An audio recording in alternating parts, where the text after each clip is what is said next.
Hi, guys. Well, today is a day. Trump got was found guilty on all 34 charges, but it's Trump, so I'm not going to hold my breath for it until there is a verdict and until they actually send him to jail, hopefully. Also, also, the U.S. let Ukraine strike inside Russia's territory, which we'll talk about it more in depth in a little bit. But I thought so. We talked about it, but that was speculation. Good to know that it was, reasonable.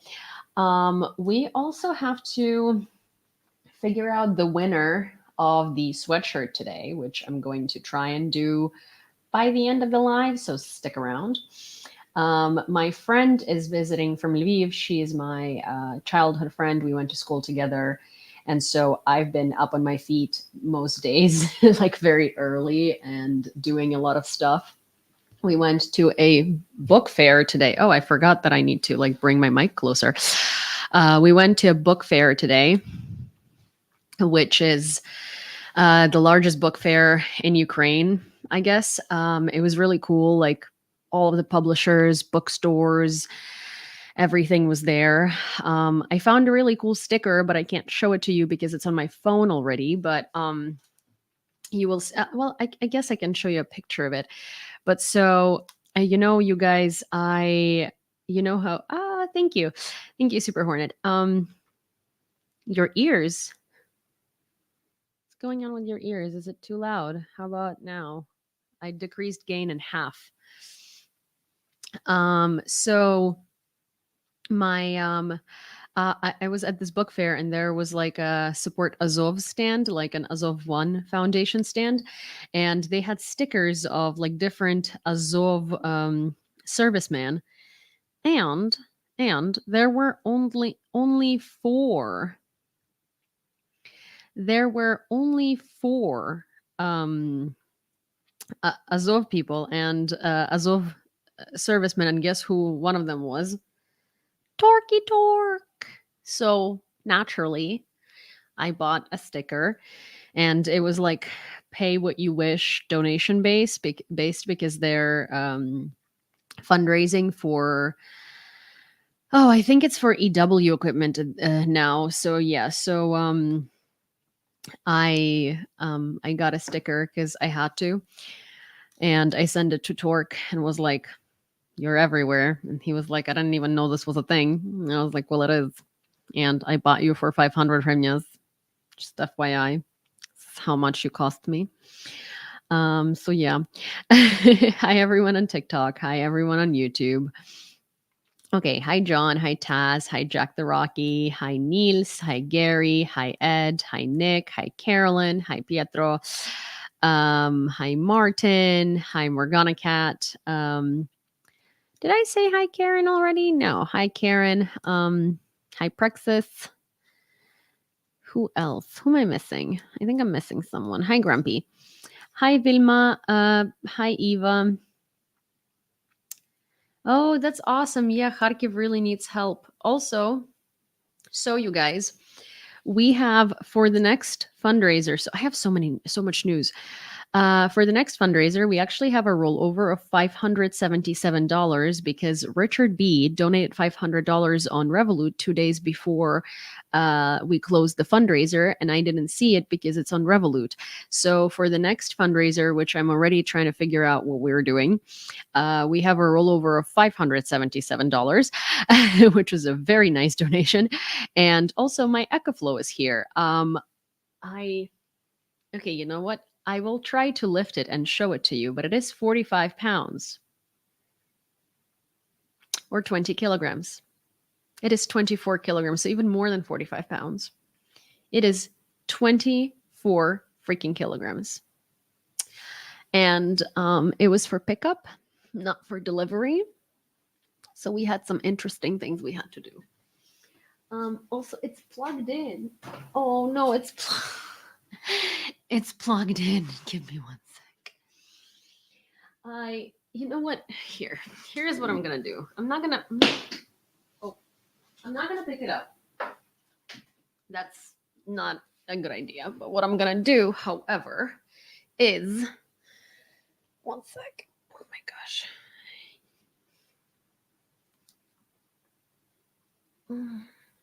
Wait, what am I doing? Okay. EchoFlow. It's here. Oi, hi, Alec. Sorry, I had to show everyone that the EchoFlow finally got here.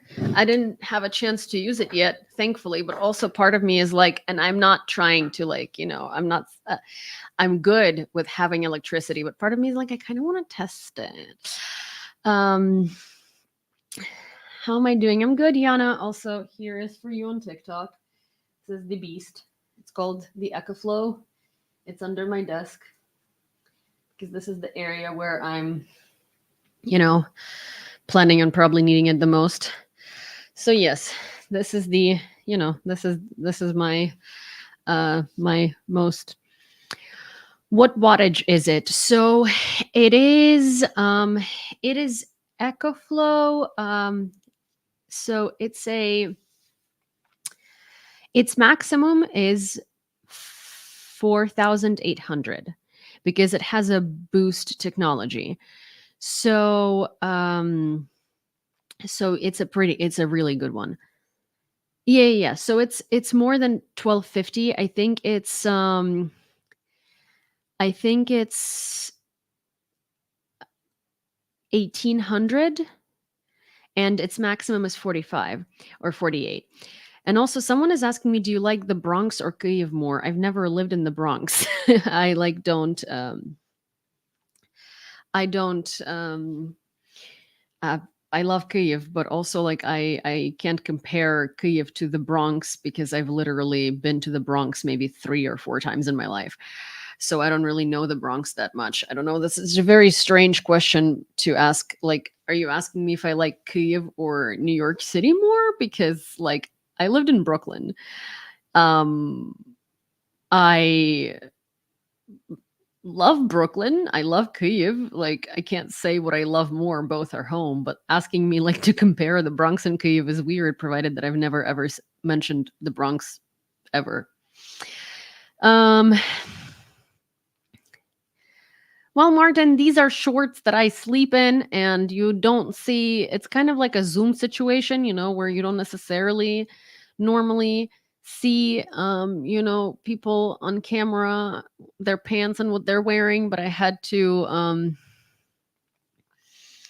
show the EchoFlow, so you got to see my little shorts that I sleep in, which wasn't the plan, and I apologize for it. Mayo man, thank you. Do you like your old part of NYC or Kyiv more? I mean, I like the part of Kyiv I live in more than the part of NYC I lived in, but because it's just like I live in like a very, very like I don't even know. Honestly, I don't know. Like you guys, that's an impossible question. Like both of these places are my home and it's like I don't even want to answer it. I don't know. Like it's kind of like do you love your mom or your dad more? Like I don't know. Like both are my parents. I love them. Like I mean, yeah. Hi, said he. It's a weird question. I love New York. I love Kyiv. I don't. You're putting me in a stupor. I don't like this question.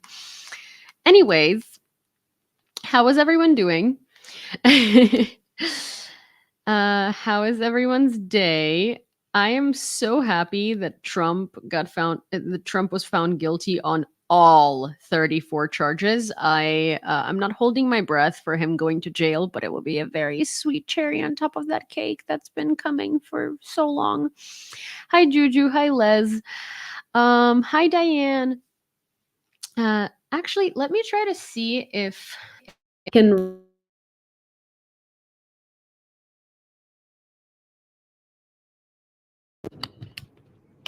Why does it's so?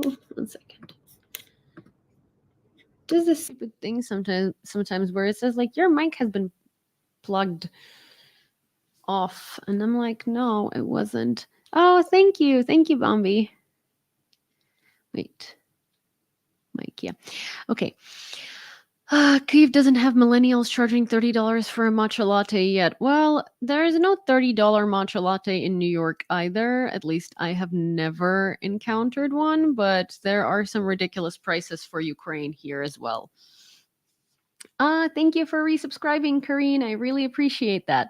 Which gives me an opportunity to mention this. If you have the opportunity to subscribe to the live feature on TikTok or subscribe to the YouTube membership or Patreon or Buy Me a Coffee, I do really appreciate that because that does keep me afloat and helps me provide information to you and increase the quality of my streams and yada yada because I do this full time. I'm also working on some journalistic projects, but keep in mind on a very Ukrainian, not salary, but gig type of basis. So yes, if you have the opportunity to do that, I do really, really appreciate that. Obviously, you don't have to, but it does go a very long way and does help me out a lot. Where was I? Oh, thank you, Niels, for gifting 5 memberships. Where was I? Oh, yeah, I wanted to try and figure out, one second. I wanted to try and figure out this. I wanted to figure out, why am I saying this 55 times? What I wanted to do essentially is I wanted to,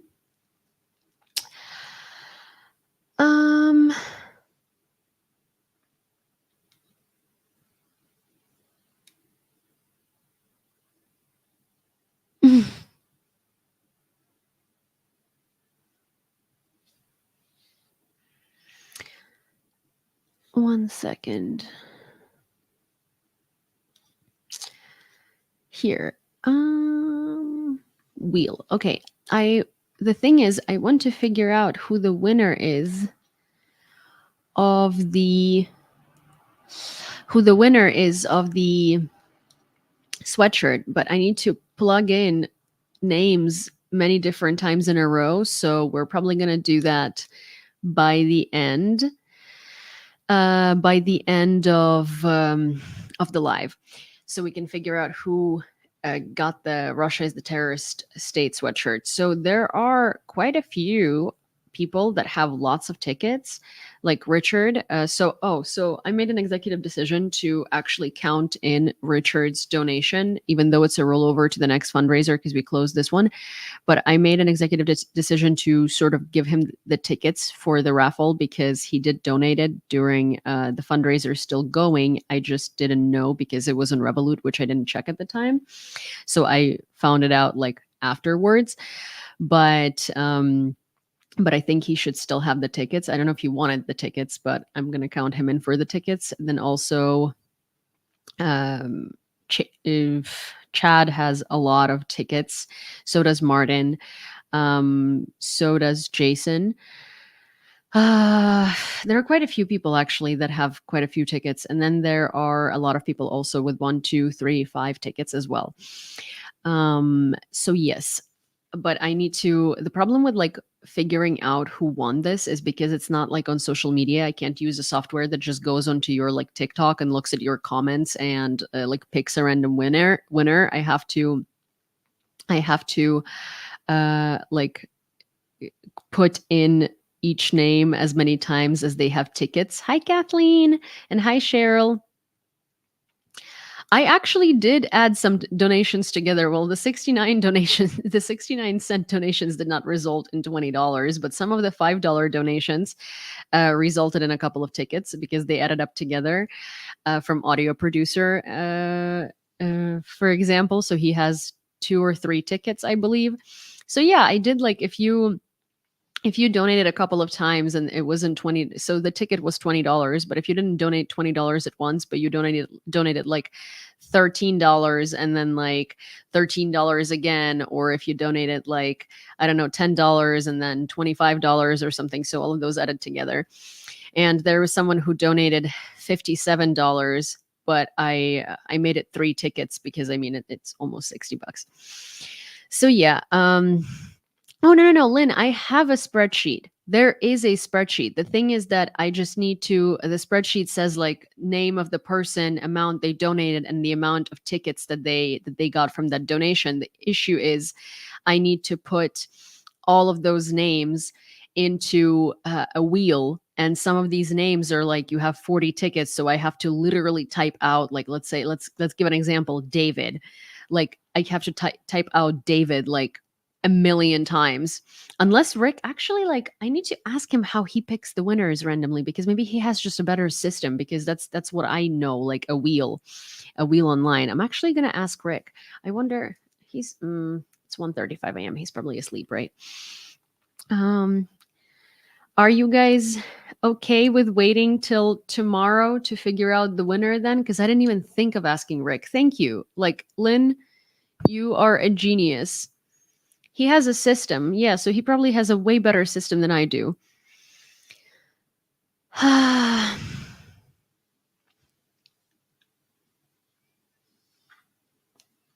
So yeah.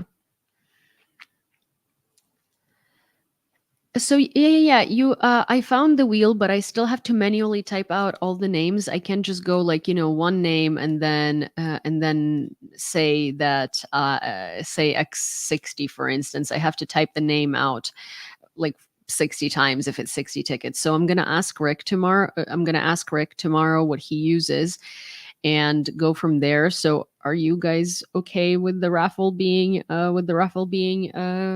figured out tomorrow? The download file. Wait. The download file? What do you mean?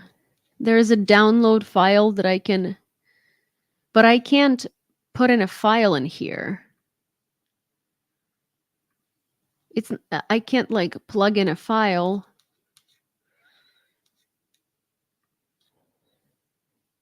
Hi, Graham. Okay. I've heard about giving each name a number and then doing randomized selection. Yeah, but the thing is, like, so if you, for instance, like, if you have 40 tickets, then your name is 1 through 40. You know what I'm saying? Um,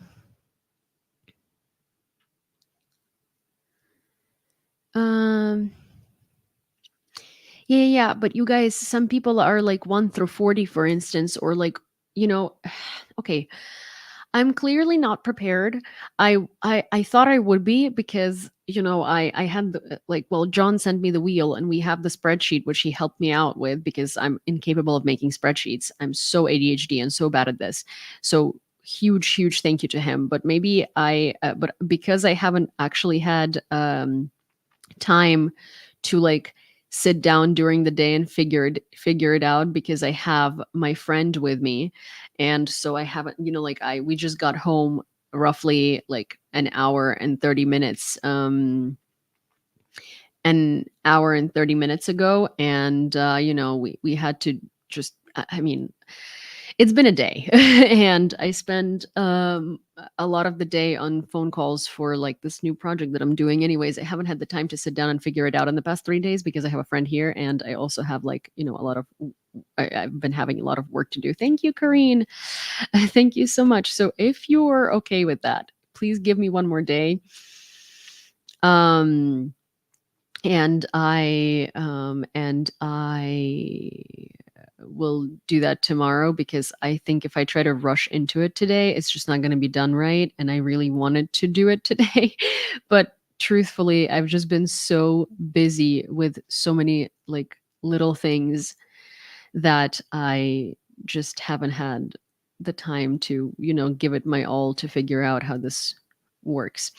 I don't think I need till Monday, Magda, but I definitely till tomorrow. Because Yulia is going to be at a management class tomorrow, and I don't have that much work tomorrow. I think. Just don't go to Sklep. Oh my god. But okay, I will do that tomorrow. I'm so sorry, you guys. Like, you can also tell I'm so dead, because it's really been like very intense days. Um, John, let's do that tomorrow. Genuinely, I like honestly, I really wanted to do a live today because I haven't in 2 days, but it's just, but it's really has been. Hi, Scotty. But it really has been just a whirlwind because I've been up. I was up a day ago at 6:40. Then I was up today at 9, but I went to bed yesterday really late because Russia launched cruise missiles, and I didn't know if they were going to come to Kyiv or not. And Yulia was asleep, so I was like, well, one of us has to be up and like look at the, um, look at the, look at the freaking, oh my god, look at the monitoring channels. And the night before that, I also went to bed pretty late, and I woke up at like 6:40 because Yulia got here. And today we spent the whole day at the well, I spent the day working, she spent the day working, and then we went to the book fair.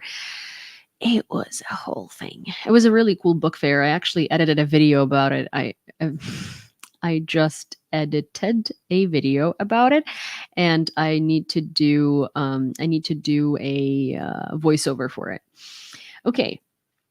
EU ambassador to Ukraine, Katerina Madernova, handed over 3 DOK ING MV10 demining systems to the State Emergency Service to equip its newly created pyrotechnic units. That's really important because the more areas we deoccupy and the more areas Russia occupies, the more demining we need to do, of course. Investigators have searched the offices of the EU Parliament in connection with a case involving Russian influence peddling, according to Der Spiegel. The investigation also focused on the office of a Dutch MEP.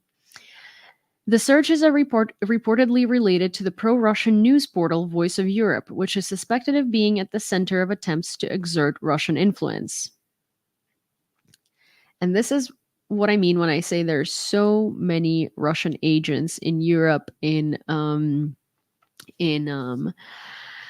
the West in general, in the United States, everywhere. And a lot of them are involved in politics. A lot of the politicians are bought by Russia. A lot of the politicians' campaigns have been sponsored by Russia and lifted up by Russian trolls. Russia installs people in the government. Russia meddles with people in Western governments. So it's like, it's really scary. And this is just an example of that.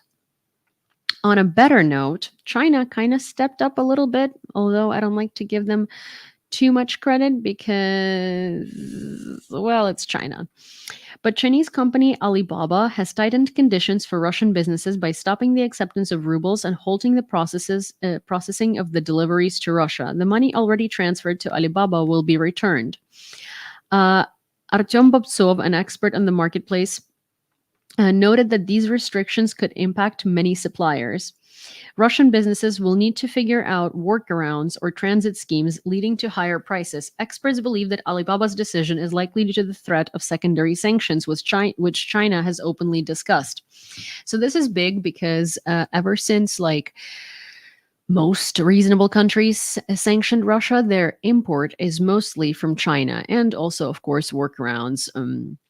Like they still get iPhones and they still buy Dysons and they still buy these things. They just have to they're much more expensive and they have to bring them from abroad and they have to illegally import them and all of this stuff. And they have to bring them through third-party countries. So these things are more expensive than they were before. And a lot of the stuff that they buy is from Alibaba and AliExpress and all of these Chinese companies. So most of Russia's import of goods like that for everyday use is now done through Chinese companies. So Alibaba doing that is actually going to make it so much more expensive for regular Russians to be able to buy these things. And that's going to cause a lot of issues for them.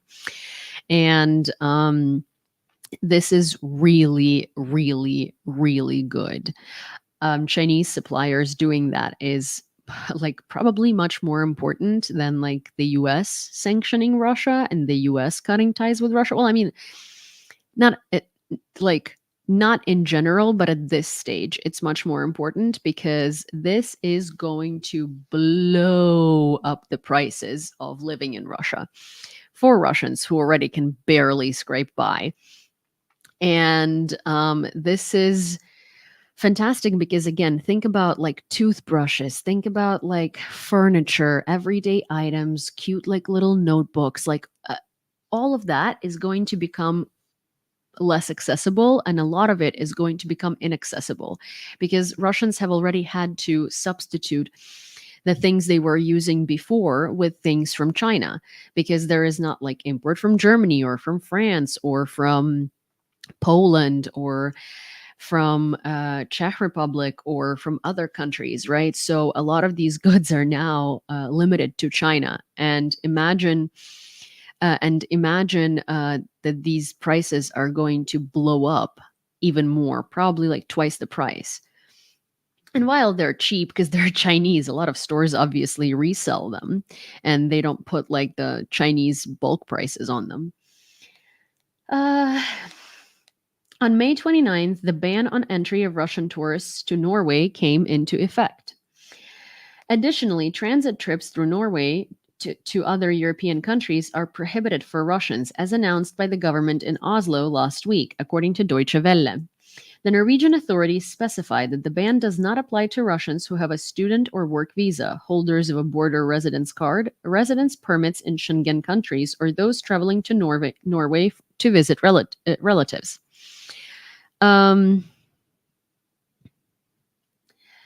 However, entry may still be denied to Russians with multi-year tourist visas issued by both Norway and other Schengen zone countries. Despite the ban, Kharkiv. Despite the ban, there are ways to circumvent it. Russian tourists can fly to a Schengen country that still allows Russian tourists, such as France or Italy, and then travel to Norway by domestic flight or land transport. This loophole remains open despite the primary entry restrictions imposed by many Western countries. I mean, there are a lot of loopholes that Russia uses in general in Europe, and there are lots of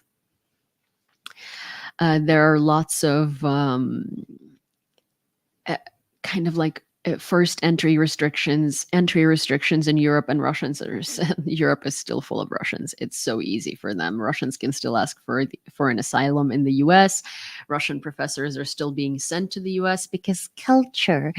So it's kind of like, I mean, I applaud Norway for banning Russian tourists, but they also shouldn't accept Russian students and other things, because those are okay? Like, Russian students somehow are better? What are they, not Russians? I mean, it's still letting Russians into your country, but that's already a very big first step, because tourists in transit, banning tourists in transit is important. Hi, Mad Max. Good to see you.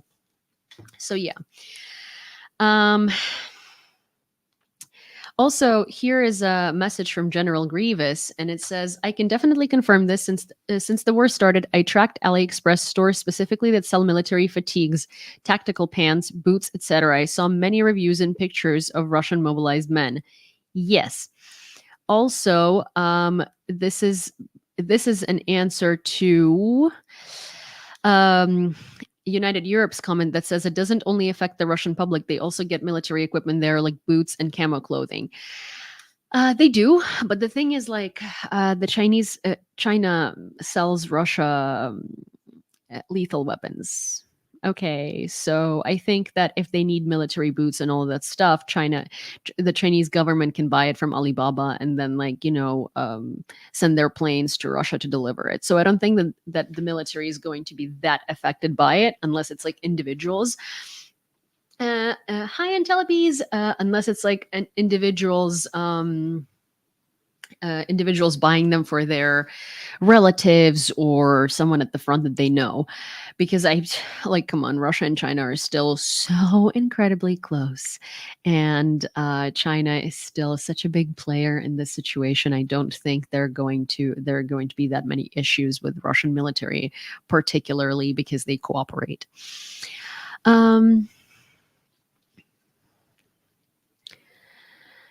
Hi, Sean. Hi there. What are your thoughts about all of this? Do you think this is going to get bigger? I'm not. You have to get a little more specific about it.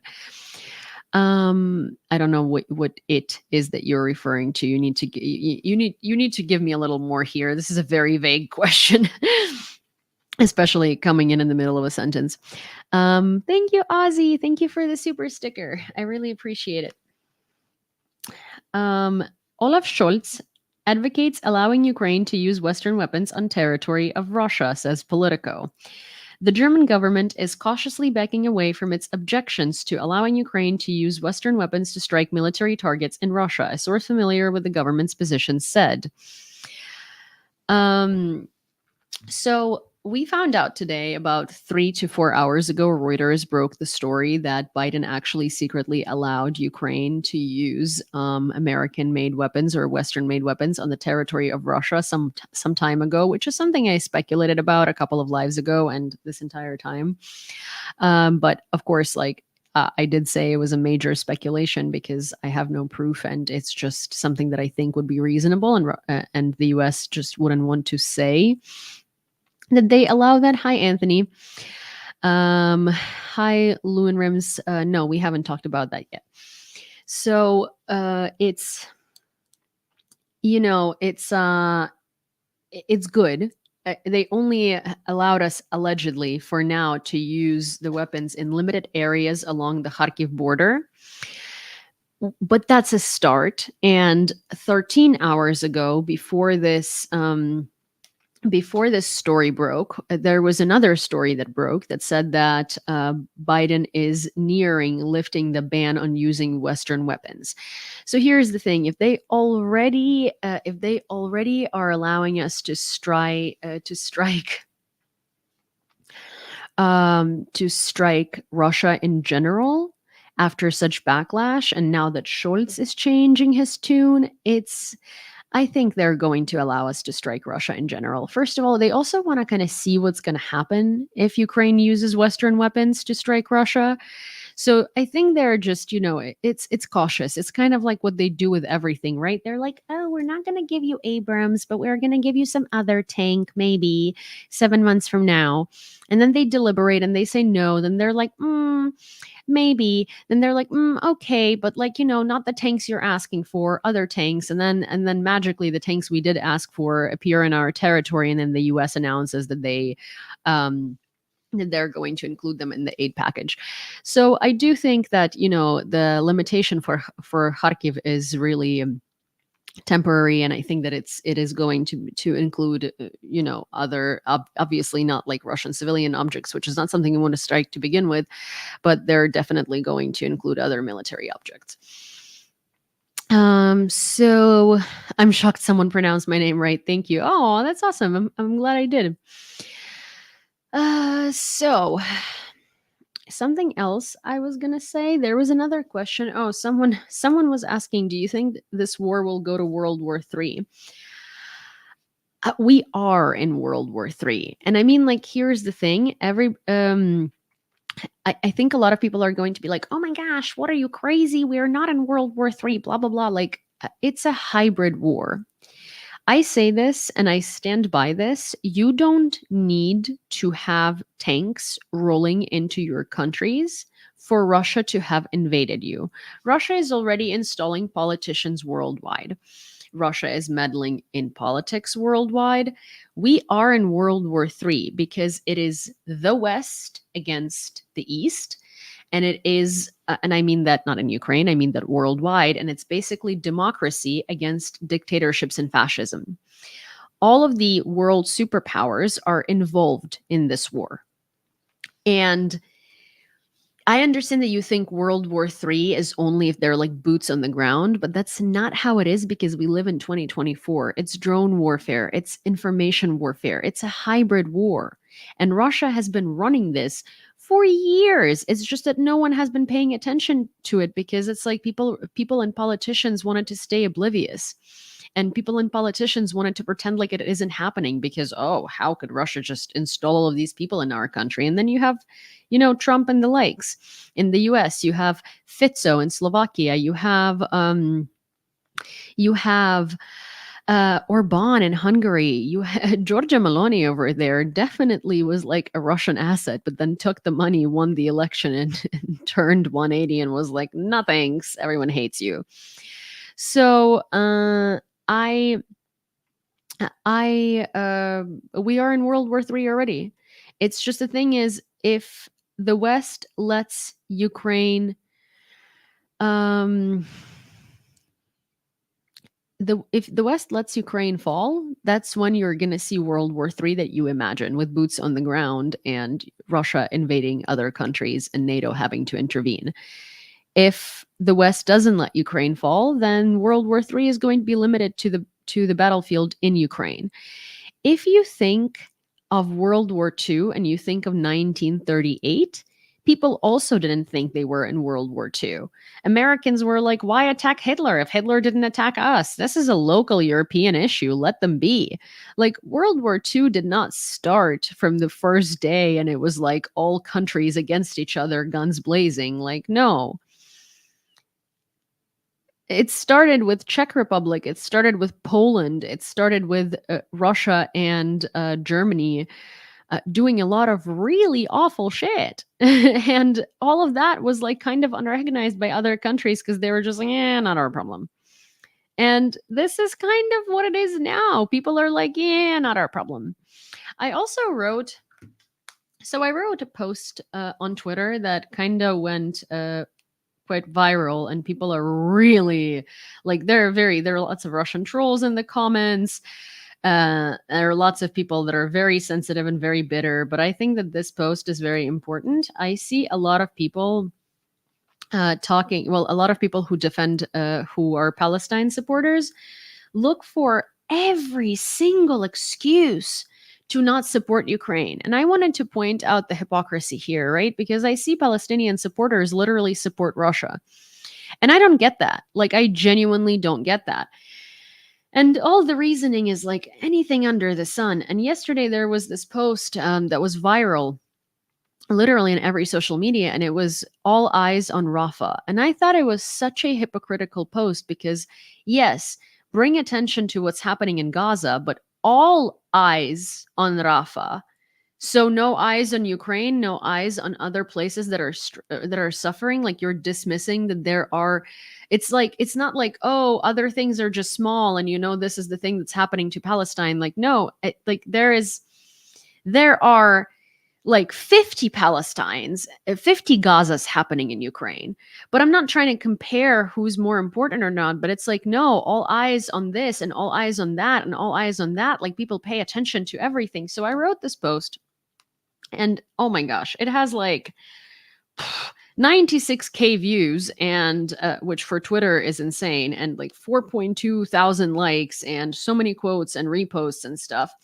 And here is the post, and I think that it's important.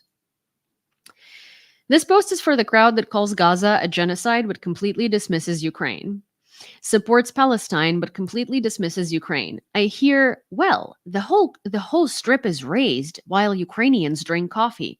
Let's talk about it. Ukraine is experiencing a genocide. Our whole country not being up in flames doesn't make it any less of a genocide. Ukraine is 15,000 times larger than Gaza. 15,000 times larger than Gaza.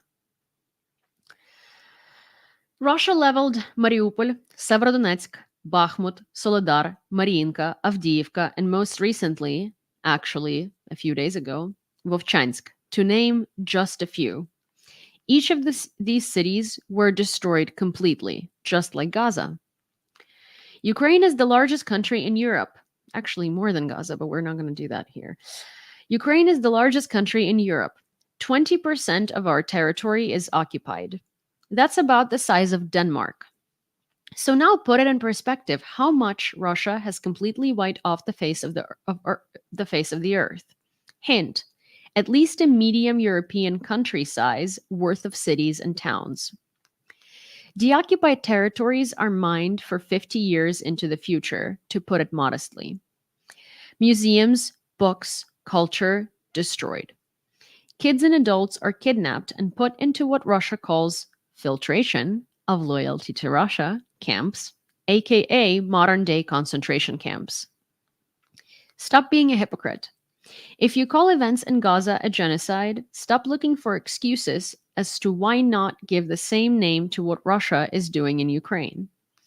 And if you dare scream, Ukraine supports Israel, Hamas supports and directly cooperates with Russia, two can play that game. In October, our president said he believed Israel had a right to defend itself from the Hamas attack, and I stand by that. He never said we condone the bombing to the ground of Gaza. You can condemn Hamas. You can condone Hamas. Sorry, you can condemn Hamas. He never said we condone the bombing of Gaza. You can condemn Hamas, and you can condemn the Israeli government using October 6th to wipe Gaza off the map at the same time. They're not mutually exclusive. Both are wrong. So what bothers me the most about like the Palestine support movement, and I mean not actual Palestinians and not actual people that are doing something to help, evacuate Gazans from Gaza Strip. I mean like the stupid keyboard warriors online that have never seen war, don't know what the fuck they're even talking about, is that there are these arguments. Ukraine supports Israel. Palestine supports Russia. It's on my Twitter, and my Twitter is the same as my TikTok. Illuminaries. Illuminarias, actually. So another thing is, Ukraine uses American weapons, the same weapons that are used to kill Palestinians every day. Hamas uses Russian weapons, the same weapons that are used to kill Ukrainians every day. Except Russia directly kills Ukrainians and America doesn't directly kill Palestinians. So it's hypocritical to say that your reason for not supporting Ukraine is because Ukraine is, involved with the US, and the US is involved in in destroying Gaza. Well, then I would like to see you stop supporting Palestine with that logic, because they're involved with Russia.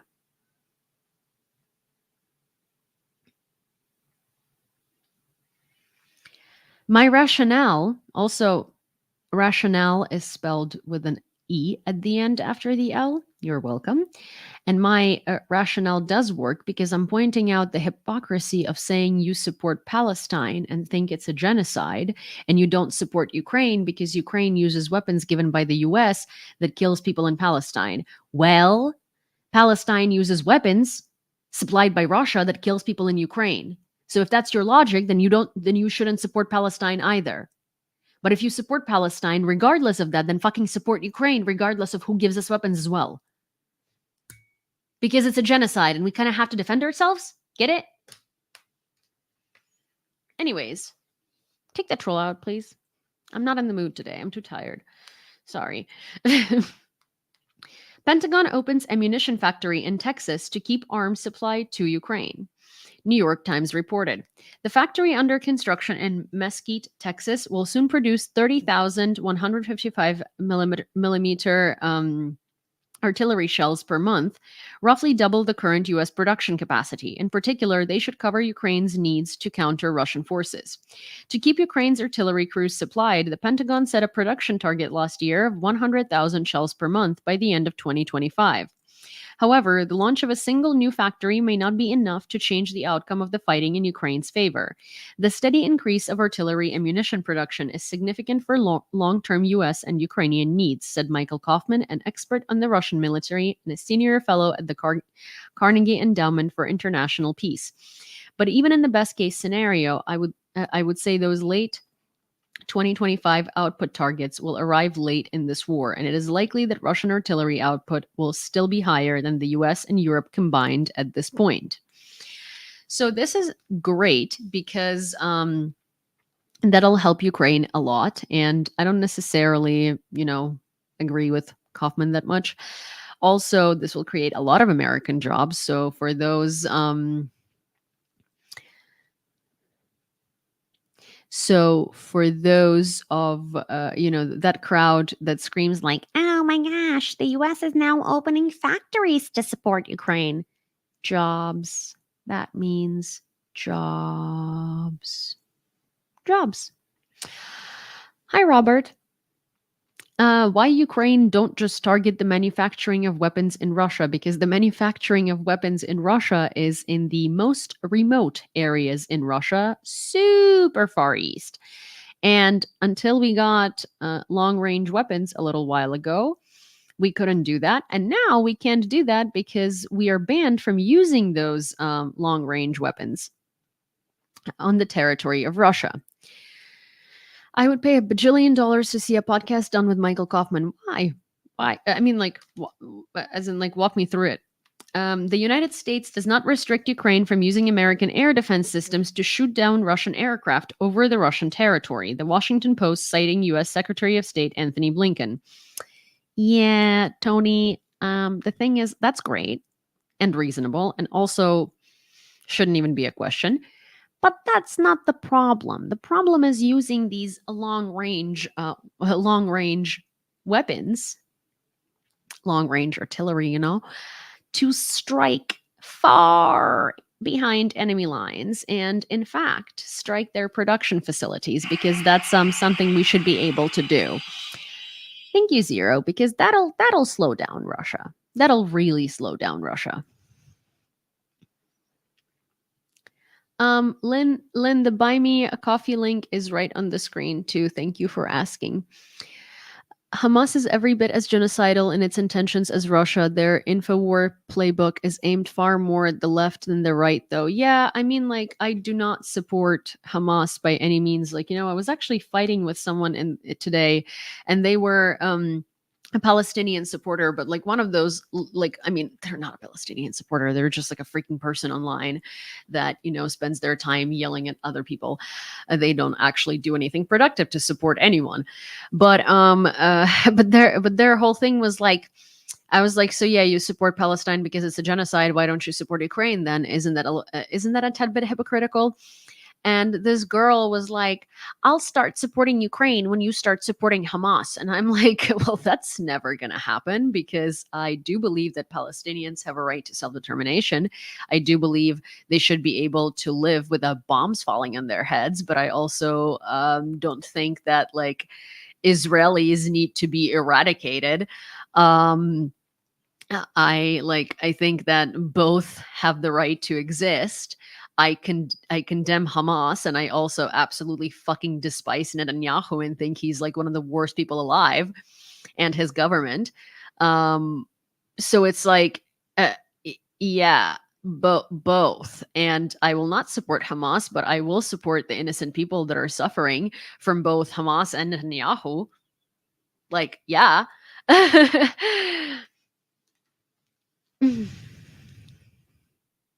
Anyways, oh, thank you, Karine. Thank you so much. So, a very, very saddening event happened today, and a paramedic whose real name is Irina Tsibuch, with the call sign Cheka, was killed during a rotation in the Kharkiv direction on Wednesday, May 29th. She was killed a few days before her birthday, and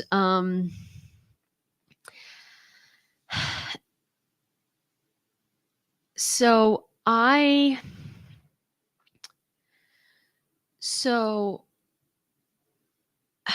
there was an interview with her that's been played all over Ukrainian media.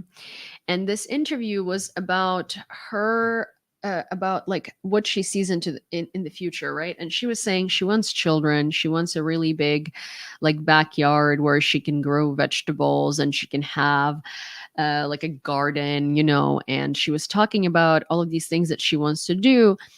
And then she said, but we have to win the war first. And she was 26 years old, and she will never get to do those things because she died in the war that we have to win for her and everyone like her who gave their life for our freedom. And it's just really sad to see the news of such young, bright, talented people full of life dying. And, this news is not limited to today. This happens every day. It's just some of these heroes have a social media presence, and so it gets more noticed, and some of them don't. And I feel even worse for those that don't, because they just go unnoticed. There is a soldier dying, a medic, a soldier, a person dying at the front or in pre-frontline territories or literally anywhere in Ukraine every day. And most of these deaths are caused by Russia. And only a handful of them get reported. And only a handful of them get publicity. And only a handful of them get acknowledged. And I understand it. It's because some people have a social media presence and some don't. But at the same time, it's just so sad because, some deaths are mourned by the entire world. And some are lost in sort of like, lost in the sea of deaths that no one pays attention to.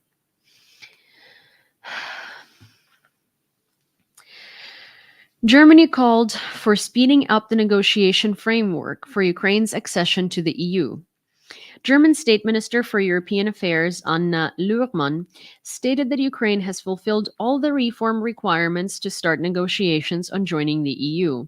In this regard, European Union countries should agree on a negotiating framework as soon as possible.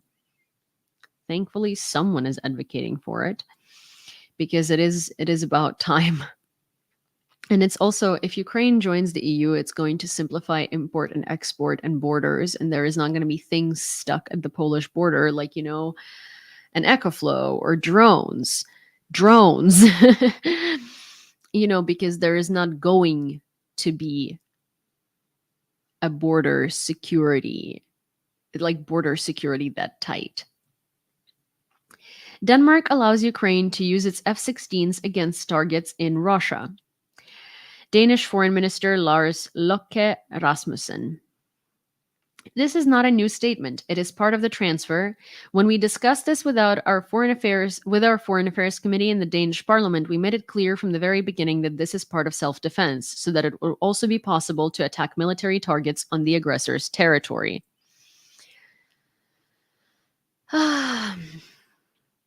Estonian President Alar Karis has signed a law on the confiscation of frozen Russian assets in favor of Ukraine, ERR reports. The law will allow the assets to be used to compensate for war damages. Denmark has been fantastic.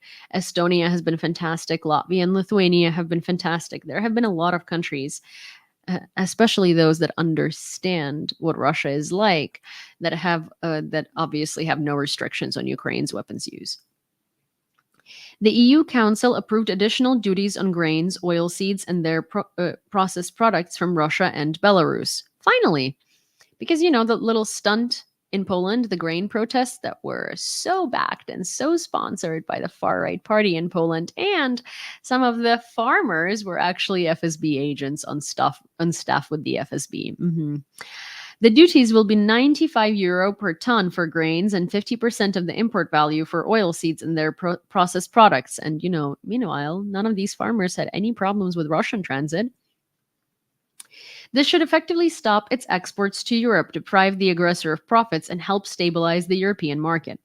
European and Ukrainian farmers will benefit from this decision, while the Russian economy will lose, said Prime Minister of Ukraine, Denis Shmyhal. The restrictions will come into effect on July 7th.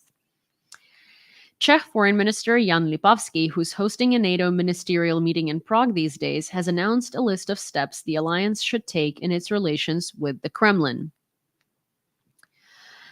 Firstly, we need to stop the Western narrative of fear of escalation. Yes! Thank you. Keep saying this. Like, reasonable people need to keep saying this. After all, it is Russia, not us, that has crossed all the red lines and is not holding back. And after the new inauguration, Putin feels even more powerful, he explained. Also, it's Russia who's supposed to fear NATO and NATO's escalation, not vice versa. Lipavsky also emphasized that political determination must be accompanied by the necessary technical capabilities. and the defense industry in Western countries must mobilize efforts to increase production. Another task for the West, he said, is to strengthen its ability to resist hybrid warfare and economic resilience. How could Russia even escalate any further? I think United Europe, they are talking nukes. They're talking tactical nukes. The Cabinet of Ministers of Ukraine has agreed on the terms of an agreement between Ukraine and the United States to attract financial assistance to the Ukrainian budget as part of a support package of over $60 billion, European Pravda, with reference to the text on the agreement. According to the document, the U.S. economic assistance will exceed $9.4 billion and will be allocated under several programs. Up to $7.8 billion will be allocated from the economic support funds, which will be directed to the state budget of Ukraine. Up to $50 million will be allocated to prevent and address food insecurity. The list of countries that will receive these funds will be determined later. Under the agreement, the U.S. funds will be provided on an interest-free loan basis. The Ukrainian government undertakes to repay the loan on time. The loan balance will be repaid in a lump sum in dollars 40 years after September 30th, 2025, i.e. September 30th, 2065. That's a really good loan, and that's really good conditions, and these are really good terms. Thank you, Jason. Yulia, there was a show on earlier saying the July 4th UK elections is an ominous sign that Rishi knows something there, and there could be a full-blown war in August with Russia. That's why he called an early election, because he's gonna get the fuck out of the UK. I mean, I don't know. The thing is, like, this is very conspiratorial. I think it's incredibly conspiratorial. Also, like, if Rishi knows this, then the US would know it too. And so would France, and so would Germany. And they would not be holding back on Western weapons for Ukraine in that case, because they would be trying to prevent that happening in their territory.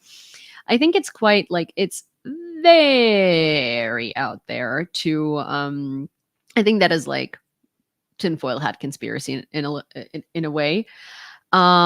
It's a little too far-fetched, and I think Rishi called an early election because, well, no one likes him. He's one of the least liked PMs the UK has had in a while. I think people have less respect for him than they have for Bojo at this point. So I think he's calling an early election because he's done. He's really, really done. Yeah, I think he's just exhausted, done, and really wants to get the fuck out. Not of the UK, but wants to just get the fuck out of, like, the government and just keep living his life. So yeah. Yeah, Rishi called an early election to try and salvage the moribund Tory party. Yeah, like, no one likes them right now. They're in big, big trouble, and Rishi, and, like, I mean, hey, Rishi is, at the helm of it. Yeah. So there is that. Macron intends to create a European coalition of military instructors in Ukraine, Le Monde citing its own sources. According to the publication, several hundred specialists from several countries may be involved to train sappers or even help from a new motorized infantry brigade. It is noted that consultations on this issue are planned to be accelerated in the coming days in order to make a statement during the meeting between Volodymyr Zelensky and Emmanuel Macron in France on June 6th to 7th. So this is fantastic, because right now Ukrainian military has to be sent to France to be trained there. It's a lot of cost of transportation. It takes time. It's way less effective and way less efficient. And sending French military to Ukraine to train Ukrainians here in Ukraine is going to simplify this so much, is going to be cheaper for France, and is just really a much better idea, because that way the turnaround of training is going to be much faster. So this is a fantastic fantastic fantastic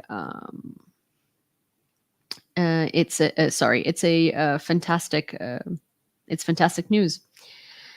Sorry, I'm waning. Russian occupiers are preparing to launch a railroad between Mariupol and Donetsk. Well, I think we're going to strike that. Russian invaders have completed the construction and are putting into operation a newly built railway line between Burna and Malovodna in the occupied part of the Donetsk region. It will become a part of the railroad connection between the territory of Russia and Mariupol, reports the monitoring group Frontline Intelligence Insight. The line has a length of up to 80 kilometers, and its launch allows the Russians to establish a railroad connection bypassing the Kerch Bridge to provide logistics for the occupation army in southern Ukraine. According to Frontelligence Insight, the invaders have already established a railroad between Volnovakha and the seaport of Mariupol in a test mode. The branch line between Mariupol and the territory of Russia could be fully operational by the summer of 2024. I saw that the railway has a single bridge which can act as a point of failure if destroyed. Yep. You are correct, my friend. You are correct. Last night, the Defense Forces of Ukraine struck the Kerch ferry crossing with ATACMS missiles. This crossing was actively used by the Russian Federation to support its troops in temporarily occupied Crimea. According to the General Staff of the Armed Forces of Ukraine, the site was protected by modern Russian air defense systems, including Panzer, Tor, and Triumph.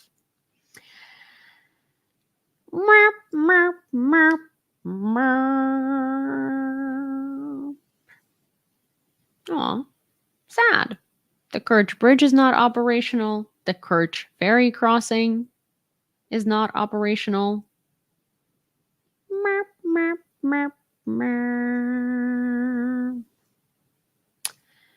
And Palestine supports Russia. And so what? You now are going to say that Palestine doesn't deserve support because they support a country that's committing a genocide. And also, sorry, there's someone saying that, Ukraine supports is not real and therefore we don't deserve anything, And no, we said that Israel had a right to defend itself from the Hamas attack. We never said we condone bombing Gaza to the ground because we don't. Sweden will provide an additional 42 million euros to the Energy Support Fund of Ukraine. This is so important. Another nearly 12.7 million euros will be allocated to energy support through the UN Development Program in Ukraine. And this is super important because, again, the reason why there is an echo flow in my apartment is because our electric infrastructure is being ruined by Russia every day, and we have rolling blackouts. We have rolling blackouts in the capital. And it's awful. So reading any type of news about anyone investing into helping Ukraine restore energy infrastructure is phenomenal. And I think that solar and wind is going to be, well, wind not so much because that requires lots of open fields. Although, well, I mean, we don't have as many fields. We have forests. Well, we do have fields, but rather in the east. But yeah, I think solar is going to be a very big go, and I think windmill energy is going to be a very big go as well. In the afternoon, Russian troops struck an educational institution in the frontline settlement of the Borova community in the Izum district. It's a civilian settlement, of course. Firefighters worked under the threat of constant enemy fire. Preliminary reports indicate there are no casualties or injuries, but that's not true. There are now not preliminary reports, and we'll get to that. Germany will provide Ukraine with a new 500 million euro military aid package, as stated by Defense Minister Boris Pistorius during his visit to Odessa. The package will include Leopard tanks, missiles for Iris-T anti-aircraft missile systems, drones, artillery ammunitions, small arms ammunition, and spare parts for howitzers and armored vehicles. Also, thank you, Bommy. Unfortunately, there has been a hit on an apartment building in Kharkiv. There is destruction and fire. Information about the victims is being clarified, stated Mayor of Kharkiv Ihor Terehov. According to him, there are repeated hits to the same place.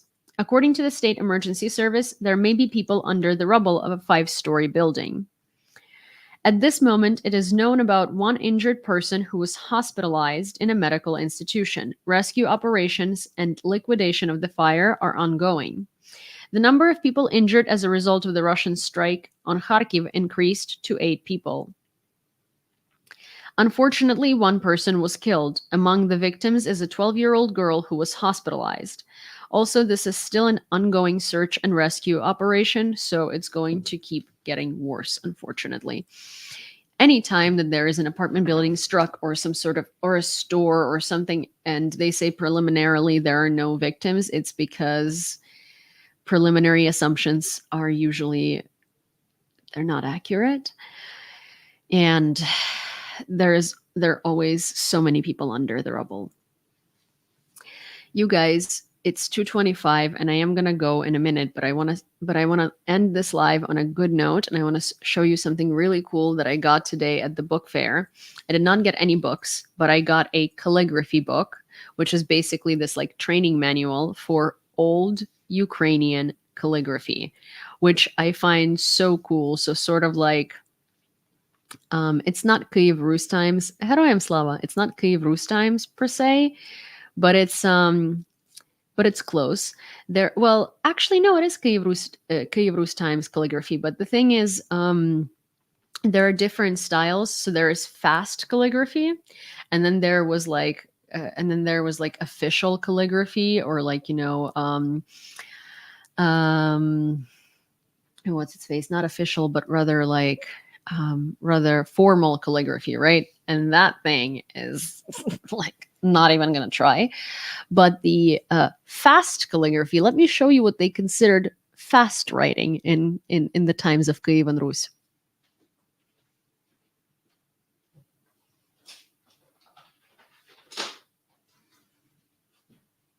Okay.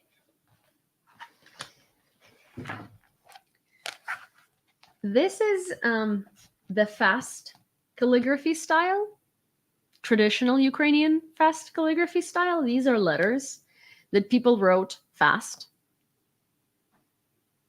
Yeah, Ozzy. I'll read the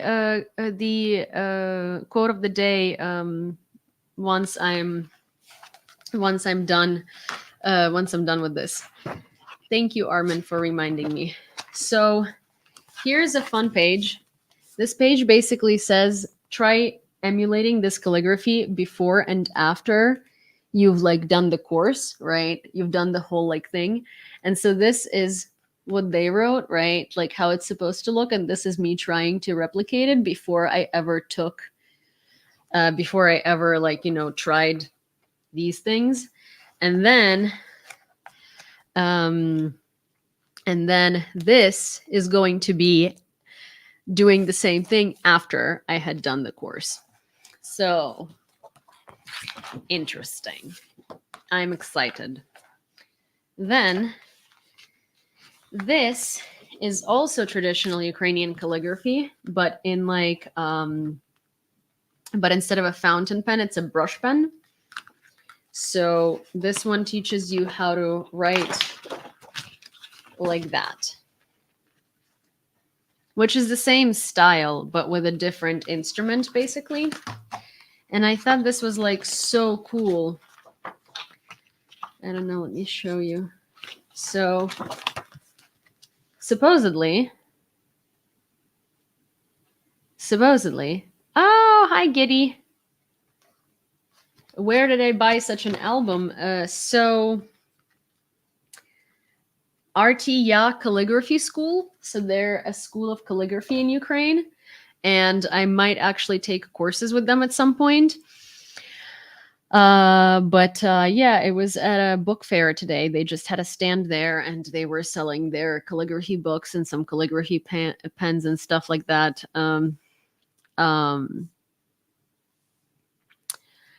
Matthew is asking, how do you say guilty on all 34 counts in Ukrainian, Yulia? you say винуватий у всіх 30, по всіх 34 статтях. Yeah. So yeah, oh, hi Random Dad. So I'm going to you know, try and figure out the calligraphy, and I'm going to show you what my skills are like, you know, when I finish it. But right now I have to go to sleep. And I was going to do a voiceover for the video.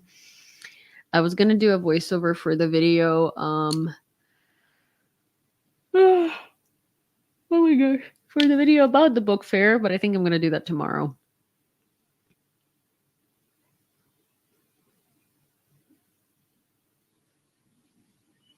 Okay. Bye, guys. Good night. See you tomorrow. And we'll do the sweatshirt raffle. Okay. Oh, Linotello. Oh my gosh, wait. Armin's quote of the day. Yes, thank you. Sorry, Armin's quote of the day. Wait, guys. Wait. Don't leave. Armin's quote of the day.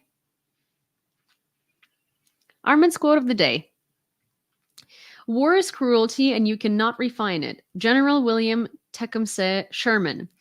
The most humane way to conduct a war is to finish it quickly. May U.S. politicians allow Ukraine to strike however it must.